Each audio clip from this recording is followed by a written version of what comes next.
Hi,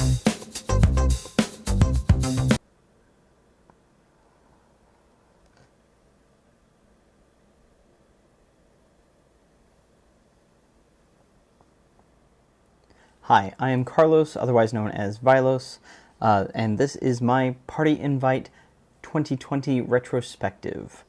Now, this is where I get to look back on all the things that weren't shitty this year. There were a lot of announcements, releases, and teases to fill the year, and despite so much negative discussion and general chaos, there were shining moments for every kind of gamer. For me, well, I have a few topics to speak on, in no particular order.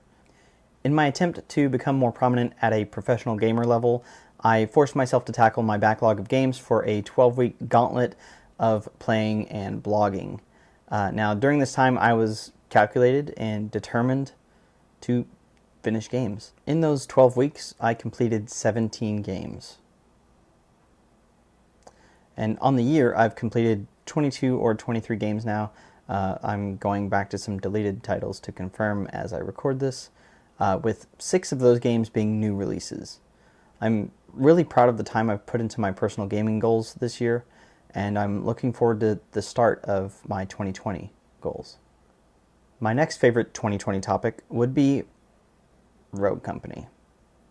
It has been quite a long time since I was really enticed by an online competitive multiplayer game, as I'm largely a single-player gamer. I like to say I retired my competitive gamer side with Halo 3, but Rogue Company came out, and it near immediately stole my heart. It has personality, it plays great with the squad, and in about 6 months of play, I still haven't spent a dime on it. Whoops. It also doesn't hurt that I'm pretty good at it.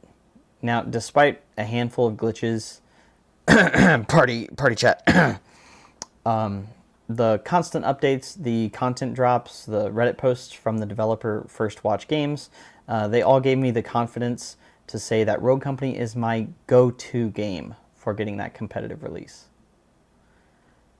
For those listening instead of watching, you're going to hear some intense owning for a minute. Enjoy. 45 seconds left. Defuse the bomb.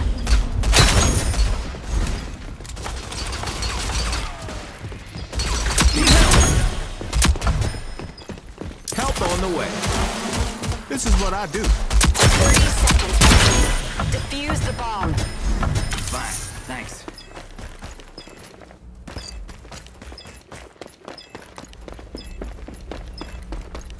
I've got the objective. Bomb disarmed. Mission accomplished. Enemies have the site. Stop them.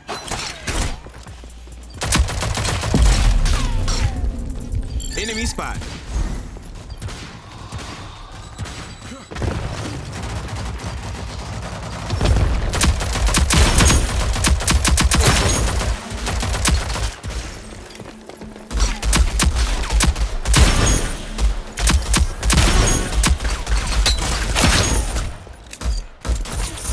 Seconds remaining. Would you believe that we lost this game? My next positive of 2020, despite a period of unemployment, I was able to bolster my gaming library as well as hardware and peripherals. I took advantage of insane deals like getting a 2DS XL for $100. I picked up the Zelda Astro A10s for under $30, which is a crazy deal. And that is my daily gaming headset. I even wear it for work. Besides that, I upgraded to a Switch V2 and an Xbox One X, the Gears Collector's Edition. And I have saved a ridiculous amount of money by having a Game Pass subscription for basically the entire year. With the way that they update Game Pass and the new titles that go in and out, I have easily played at least 40 games through that service alone.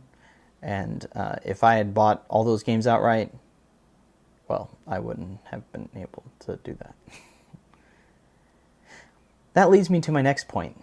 I am grateful that we're seeing another indie gaming renaissance.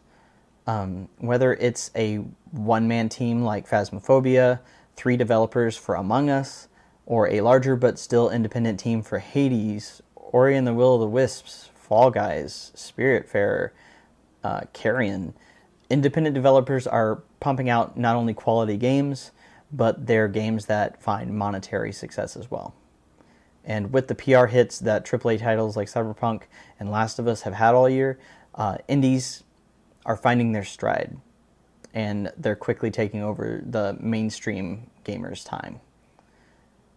I really can't get enough of that. Go buy some indie world titles on Switch, please. And my last point comes down to you, everybody at Party Invite. It's been a little under 2 months since we officially became Party Invite, and suffice to say, we've done a whole lot since then.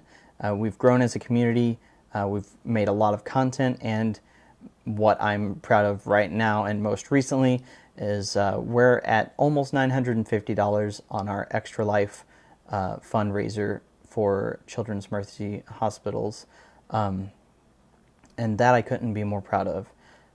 Honestly, I didn't know that we would be able to do that much, and we still have a few more days left before that fundraiser is over, but at the end of the day, I'm very proud and very thankful that our community is putting so much effort into what we stand for.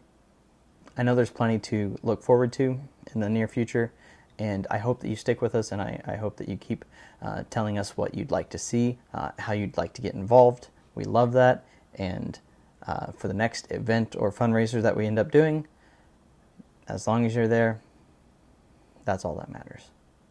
If you're listening to this in podcast form, just know that there's also a YouTube video version. There will be a few more of these throughout the week from your party leaders, and we hope to get a little bit of feedback from you all to start 2021 off fresh. We would love to see where you'd like to have Party Invite go, any potential guests that you'd like to see, what kind of content you'd like to watch or listen to. Please let us know either here on the Facebook or on YouTube or in the Discord channels. We have so many chat options, it's ridiculous. Just hit up any of the party leaders, that is Chris Mowry, Thomas Egan, Devno Hill, and myself, Carlos Gomez. Thank you very much for watching or listening, and, well, we'll see you next year.